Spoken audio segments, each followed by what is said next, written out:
ਵੱਡਾ ਇਕੱਠ ਅੱਜ ਸਾਹਿਬਜ਼ਾਦਾ ਅਜੀਤ ਸਿੰਘ ਨਗਰ ਮੋਹਾਲੀ ਦੇ ਵਿੱਚ ਦੇਖਣ ਨੂੰ ਮਿਲਿਆ। ਗੁਰਦੁਆਰਾ ਅੰਬ ਸਾਹਿਬ ਦੇ ਬਾਹਰ ਵਾਰ ਜਿਹੜੀ ਇੱਕ ਗਰਾਊਂਡ ਹੈ ਬਿਲਕੁਲ ਭਰੀ ਹੋਈ ਨਜ਼ਰ ਆ ਰਹੀ ਹੈ। ਅੱਜ ਸੜਕਾਂ ਤੇ ਆਉਣ ਦਾ ਕਾਰਨ ਕੀ है? जो इस सरकार ने जो दिल्ली के बॉर्डरों पे किसान आंदोलन चला, जब वो आंदोलन खत्म हुआ तो उस समय जो वादे किए थे 2 साल से ऊपर हो गए, लेकिन वो वादे आज तक अधूरे हैं कि वैसा ही आंदोलन एक दिल्ली के बॉर्डरों पे लड़ना पड़ेगा 2024 के लोकसभा चुनाव से पहले। जब इस सरकार पे दबाव दोबारा से वैसा ही दबाव डलेगा जैसे उस समय था 13 महीने का, तब ये सरकार मानेगी। ये सरकार राजी खुशी में कुछ नहीं करती। जब इसकी गर्दन किसानों के हाथ में आ जाती है तब जाके ये डर के मजबूर होकर किसानों की मांगे पूरी करती है। जिस जमीन की कीमत 5-5 करोड़ रुपए है वो सरकार मात्र 20 लाख 30 लाख 40 लाख रुपए में किसानों से छीनने का प्रयास कर रही है।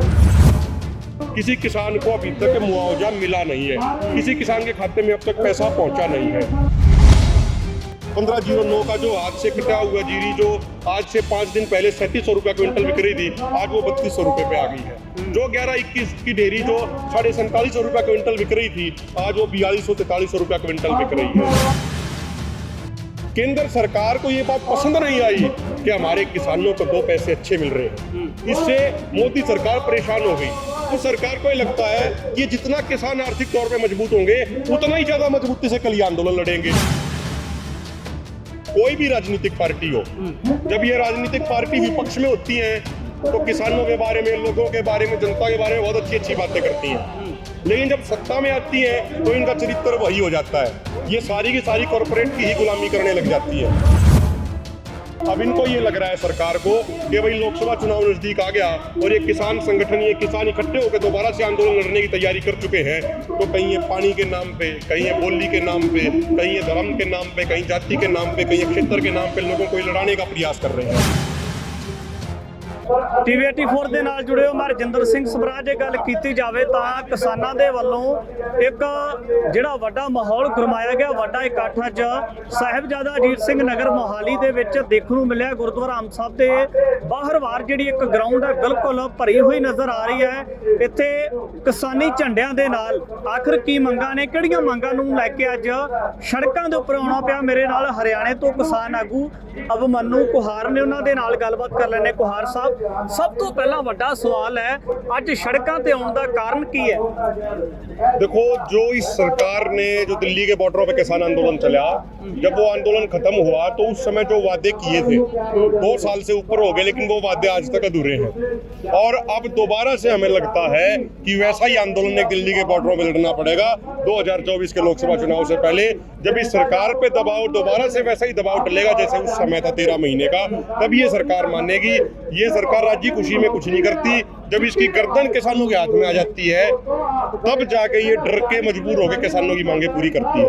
अब आप देखो, आज तक 2 साल हो गए उस आंदोलन को खत्म हुए, अभी तक MSP पे गारंटी कानून नहीं बनाया गया है। तो हमारी मांग है स्वामीनाथन आयोग के C2 + 50% फार्मूले के अनुसार फसलों की MSP पे खरीद की गारंटी का कानून बनाया जाए, नंबर 1। नंबर 2, अब देखो लखीमपुर में जो हमारे 5 किसान भाई शहीद हुए थे, अब तक उनके परिवारों को न्याय नहीं मिला। जो उस समय घायल हुए थे तो सरकार ने ये वादा किया था उन घायलों को 10-10 लाख रुपए की आर्थिक सहायता दी जाएगी, लेकिन अब तक किसानों को, उन किसान परिवारों को वो आर्थिक सहायता नहीं मिली। अब देखिए, पंजाब में, हरियाणा में, आप किसी भी राज्य में चले जाइए, भूमि अधिग्रहण कानून के तहत किसानों की औने पौने दामों पर जमीन लूटी जा रही है। जिस जमीन की कीमत 5-5 करोड़ रुपए है वो सरकार मात्र 20 लाख 30 लाख 40 लाख रुपए में किसानों से छीनने का प्रयास कर रही है। अभी हरियाणा में, पंजाब में बाढ़ के कारण बहुत ज्यादा फसल खराब हो गई। हरियाणा सरकार ने भी घोषणा कर दी, पंजाब ने भी घोषणा कर दी, लेकिन खाली घोषणा ही घोषणा है वो मुआवजे की।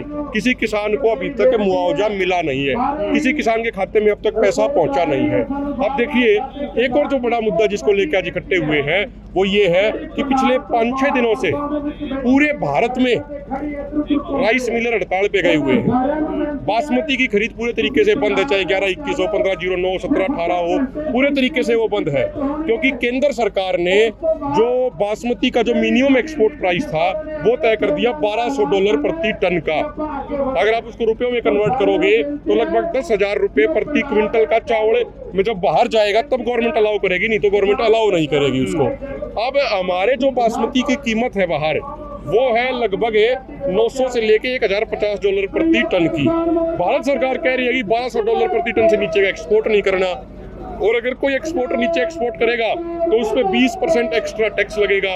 यानी डायरेक्टली सरकार ये तो नहीं बोल रही कि हम एक्सपोर्ट बंद कर रहे हैं, लेकिन वो हाथ घुमा के कान पकड़ लिया और एक्सपोर्ट बंद कर रहे हैं। अब जब हमारे यहाँ का बासमती एक्सपोर्ट नहीं होने पा रहा है, तो जो यूरोपियन देश हैं, जो अरब देश हैं, वो पाकिस्तान से या अन्य जगहों से बासमती मंगा रहे हैं। उसके कारण हमारे जो किसानों का जो मंडियों में भाव मिल रहा था 1509 का, जो हाथ से कटा हुआ जीरी जो आज से 5 दिन पहले 3700 रुपया क्विंटल बिक रही थी, आज वो 3200 रुपए पे आ गई है। जो 11-21 की ढेरी जो 4750 रुपया क्विंटल बिक रही थी, आज वो 4200-4300 रुपया क्विंटल बिक रही है।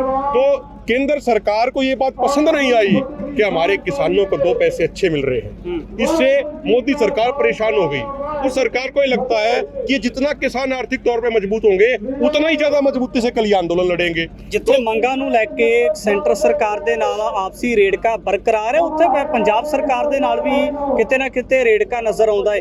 ਪਿਛਲੇ ਦਿਨਾਂ ਦੇ ਵਿੱਚ ਡੱਲੇਵਾਲ ਸਾਹਿਬ ਦੀ ਮੀਟਿੰਗ ਹੋਈ ਸੀ ਇਹਨਾਂ ਹੀ ਮੰਗਾਂ ਨੂੰ ਲੈ ਕੇ ਪੰਜਾਬ ਸਰਕਾਰ ਦੇ ਨਾਲ। ਡੱਲੇਵਾਲ ਸਾਹਿਬ ਕਹਿੰਦੇ ਮੰਗਾਂ ਤੇ ਮੰਨ ਲੀਆਂ ਪਰ लागू नहीं करते। देखो क्या होता है, कोई भी राजनीतिक पार्टी हो, जब ये राजनीतिक पार्टी विपक्ष में होती है तो किसानों के बारे में, लोगों के बारे में, जनता के बारे में बहुत अच्छी अच्छी बातें करती हैं।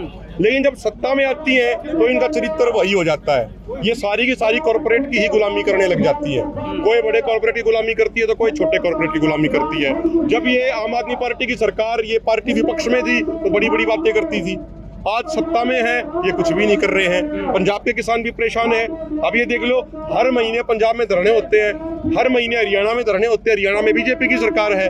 तो अब ये क्या कर रहे हैं, अब इनको ये लग रहा है सरकार को कि भाई लोकसभा चुनाव नजदीक आ गया और ये किसान संगठन, ये किसान इकट्ठे होकर दोबारा से आंदोलन लड़ने की तैयारी कर चुके हैं। तो कहीं ये पानी के नाम पे, कहीं ये बोली के नाम पे, कहीं ये धर्म के नाम पे, कहीं जाति के नाम पे, कहीं क्षेत्र के नाम पे लोगों को लड़ाने का प्रयास कर रहे हैं। लेकिन किसी भी पार्टी ने, किसी भी पार्टी के राजनेता ने आज तक देश को ये नहीं बताया कि 1980 में जिस शारदा यमुना लिंक की रिपोर्ट बन के तैयार हो गई थी, 2020-21 में जिस प्रोजेक्ट की फिजिबिलिटी रिपोर्ट पूरी हो गई, जिस रिपोर्ट को लेके, जिस प्रोजेक्ट को लेके उत्तर प्रदेश में ड्रोन से सर्वेक्षण तक किया जा चुका, आज भी उस रिपोर्ट को लागू क्यों नहीं किया जा रहा? शारदा यमुना लिंक क्यों नहीं बनाया जा रहा? SYL के नाम से सिर्फ सतलुज यमुना लिंक को तो जानते हैं, लेकिन शारदा यमुना लिंक को तो कोई नहीं जानता। और अगर शारदा यमुना लिंक बन गया तो सतलुज यमुना लिंक से कई गुना ज्यादा पानी देश के किसानों को मिलेगा। वो शारदा यमुना लिंक उत्तराखंड में, जो भारत नेपाल का बॉर्डर है, जिस नदी को नेपाल में काली नदी बोलते हैं, भारत में शारदा नदी बोलते हैं, वहां से चालू होगा।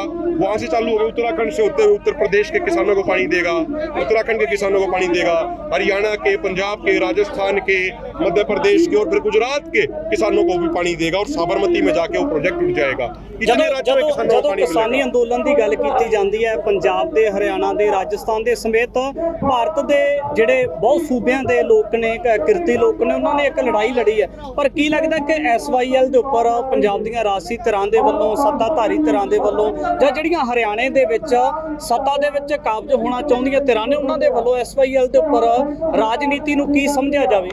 देखो, जब चुनाव आ जाते हैं तो चुनाव से 6 महीने पहले इनको सतलुज यमुना लिंक याद आता है।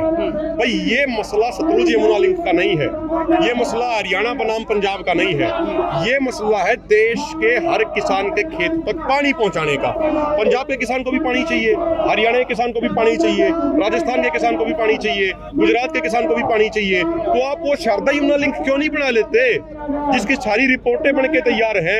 जो अगर वो प्रोजेक्ट बन जाता तो 6 स्टेट के किसानों को, 6 राज्यों के किसानों को पानी मिलेगा। भाई मसला सतलुज यमुना लिंक का नहीं है, मसला है देश के हर किसान के खेत तक पानी पहुंचाने का, वो चाहे किसी भी प्रोजेक्ट के नाम से पहुंचे। भाई आप ये कह रहे हो, आप ये चुनाव से जस्ट 6 महीने पहले हर बार ये शिगुफा निकाल देते हो ताकि लोगों की आपस में लड़ाई हो जाए। लेकिन अब लोग इतने भोले नहीं बचे, अब लोग भी जागरूक हो गए हैं, इन सरकारों की चालबाजियों को समझते हैं। ये राजनीतिक पार्टी हरियाणा में जाके कुछ और बोलती है, पंजाब में जाके कुछ और बोलती है, सेंटर में जाके कुछ और बोलती है। हम तो केंद्र सरकार से ये मांग कर रहे हैं, और अभी जब दिल्ली में बड़ी पंचायत होगी, हमारी 20 बड़ी बड़ी पंचायत पूरे देश में भी होगी, तो हम केंद्र सरकार के लोगों से मिल के ये मांग करेंगे, जो हमारा डेलीगेशन मिलेगा, कि आप शारदा यमुना लिंक बनाइए और शारदा यमुना लिंक बना के इन 6 राज्यों के किसानों के तक पानी पहुंचाइए। ਕੁਹਾਰ ਜੀ, ਇੱਕ ਵੱਡਾ ਸਵਾਲ ਹੈ, ਤੁਸੀਂ ਆਪਣੇ ਸ਼ਬਦਾਂ ਦੇ ਵਿੱਚ ਜ਼ਿਕਰ ਕੀਤਾ ਕਿ ਫਿਰ ਤੋਂ ਕਿਸਾਨੀ ਅੰਦੋਲਨ ਦਿੱਲੀ ਦੇ ਬਾਰਡਰਾਂ ਦੇ ਉੱਪਰ ਸ਼ੁਰੂ ਹੋ ਸਕਦਾ ਹੈ। ਜੇ ਗੱਲਬਾਤ ਕੀਤੀ ਜਾਵੇ ਤਾਂ ਕੁਝ ਧਿਰਾਂ ਦੇ ਵੱਲੋਂ ਵੱਡੇ ਸਵਾਲ ਇਹ ਵੀ ਉਠਾਏ ਜਾਂਦੇ ਨੇ ਕਿ ਪਹਿਲਾਂ ਦੇ ਵਾਂਗ ਜਿਹੜੇ ਕਿਸਾਨ ਇਕਜੁੱਟ ਨਹੀਂ। ये देखो, किसान एकजुट है, ऐसी कोई बात नहीं है। हाँ, अलग अलग जो एक विचारधारा है, एक विचारधारा वो है जो कहती है कि हम चुनाव लड़के किसानों का भला करेंगे। एक विचारधारा हमारी ये है जिसमें हम आते हैं कि भाई गैर चुनावी तरीके से चुनावों से दूर रह के आंदोलन लड़ना है और लोगों का भला करना है। जिन लोगों ने चुनाव लड़े उन्होंने देख लिया क्या हाल हुआ उनका, जमानतें भी नहीं बची ना किसी की भी जमानत। तो ऐसे लोग अलग हैं, बाकी गैर चुनावी आंदोलन वाले लोग सारे इकट्ठे हैं और मजबूती से आंदोलन लड़ेंगे। मैसेज की है पंजाब के, हरियाणा के और जो तमाम वर्गों के लोग हैं? हमारा सबको मैसेज एक ये है, कोई भी राजनीतिक पार्टी हो, राजनीतिक पार्टी सिर्फ एक बात से डरती है और वो है चुनाव में हार। अगले साल लोकसभा इलेक्शन है, लोकसभा इलेक्शन से पहले पूरी ताकत लगा के पूरे देश के किसानों को एकजुट करके एक बड़ा मोर्चा लड़ना है और देश के किसानों का कर्ज मुक्त कराना है, स्वामीनाथन आयोग की रिपोर्ट लागू करानी है, MSP पे गारंटी कानून बनवाना है। ये सारी चीजें एकजुट होकर हम हासिल करेंगे। बिल्कुल, किसान आगू अभिमन्यू कोहार ਦੇ ਨਾਲ ਗੱਲਬਾਤ ਕੀਤੀ ਹੈ ਔਰ ਉਹਨਾਂ ਨੇ ਦੱਸਿਆ ਕਿ ਕਿਸ ਤਰੀਕੇ ਦੇ ਨਾਲ ਜਿਹੜਾ ਕਿਸਾਨਾਂ ਦੇ ਵੱਲੋਂ ਇੱਕ ਵੱਡੀ ਰਣਨੀਤੀ ਅਪਣਾਈ ਜਾ ਸਕਦੀ ਹੈ। ਭਵਿੱਖ ਦੇ ਵਿੱਚ ਦੇਖਣਾ ਹੋਵੇਗਾ ਜਿਸ ਤਰੀਕੇ ਦੇ ਨਾਲ ਅੱਜ ਵੱਡਾ ਇਕੱਠ ਕਿਸਾਨਾਂ ਦਾ ਸਾਹਿਬਜ਼ਾਦਾ ਅਜੀਤ ਸਿੰਘ ਨਗਰ ਮੋਹਾਲੀ ਦੇ ਵਿੱਚ ਦੇਖਿਆ ਜਾ ਸਕਦਾ ਹੈ। ਆਉਣ ਵਾਲੇ ਸਮੇਂ ਦੇ ਵਿੱਚ ਕਿਹੜੇ ਪੈਂਤੜੇ ਉਲੀਕੇ ਜਾ ਸਕਦੇ ਨੇ, ਕਿ ਵੀ ਗੱਲਬਾਤ ਲੈ ਕੇ ਹਾਜ਼ਰ ਹੁੰਦੇ ਰਹਾਂਗੇ। ਧੰਨਵਾਦ।